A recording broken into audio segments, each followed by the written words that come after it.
¿Por qué razón Dios le pidió a Abraham que sacrificara a su hijo amado, a Isaac? Bienvenido, querido amigo, al estudio de la palabra de Dios. Hoy hemos de procurar responder a esta pregunta que causa inquietud en el corazón humano. A todo estudioso de la Biblia siempre nos ha impactado ese pedido que Dios le hizo a Abraham. Abraham junto a su esposa Sara habían orado por muchos años para recibir la promesa de un hijo.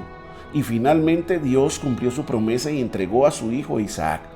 La Biblia nos presenta un concepto importantísimo detrás de esta interesante historia. En la palabra de Dios, en Génesis capítulo 22, versículo 2, aparece la primera mención del amor del hombre hacia sus hijos.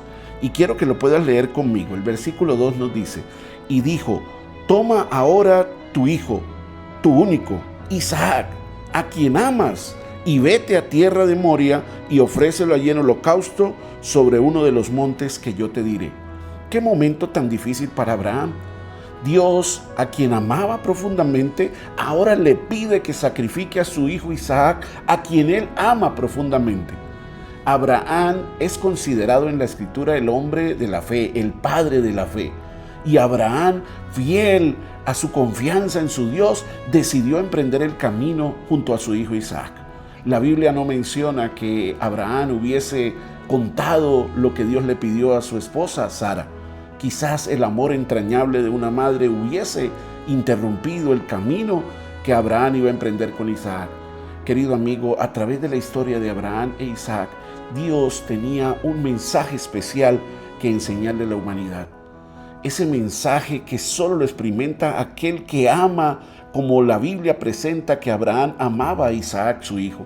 Era un hombre anciano, su jovencito hijo iba con él. Y cuando llegaron allí al monte Moria, Abraham, aún como lo dice Hebreos, confiaba en que si su hijo moría, Dios se lo podía regresar. Pero justo cuando Abraham levantó su mano para sacrificar a su hijo Isaac, el Señor le dijo: detente, Abraham, ya sé que temes a Dios.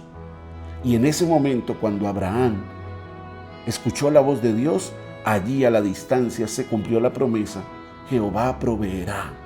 Y entonces apareció un carnero enredado en el zarzal, y ese carnero ocupó el lugar de Isaac en aquel momento tan impresionante que la Biblia nos relata. Pero querido amigo, detrás de esta historia, detrás de esta explicación, encontramos el mayor amor. Y ese era el plan de Dios, que tú y yo podamos entender esto. Y quiero que podamos leer juntos un texto muy conocido que muchos sabemos de memoria. Está en San Juan 3:16. Quiero que lo leas conmigo. Porque de tal manera amó Dios al mundo, que ha dado a su Hijo unigénito, para que todo aquel que en Él cree no se pierda, mas tenga vida eterna. Detrás de la historia de Abraham, tan fascinante y tan impresionante, encontramos un amor mayor, el amor del Padre cuando entrega a su Hijo amado en sacrificio por la humanidad. Querido amigo, hoy el Señor nos recuerda a través de esta historia que el amor de Dios es mucho mayor. De tal manera amó Dios a Carlos, a María, a José, a Pedro, a Ludwig, a Andrés. Hoy podemos recordar y reconocer que el amor del Padre supera nuestra comprensión. Es increíble reconocer que Abraham estuvo dispuesto a ir a sacrificar a su hijo, pero hoy podemos reconocer mucho mayor el amor del Padre, incomprensible, no lo podemos entender, pero Dios te ama, querido amigo. Entregó a su Hijo Jesús para que tú y yo podamos tener salvación. ¿Estás agradecido con Dios? ¿Crees que Dios hizo todo por tu salvación? Si tienes en tu corazón gratitud, yo te invito a que puedas escribir allí: gracias, Señor, por el sacrificio de Jesús en mi favor.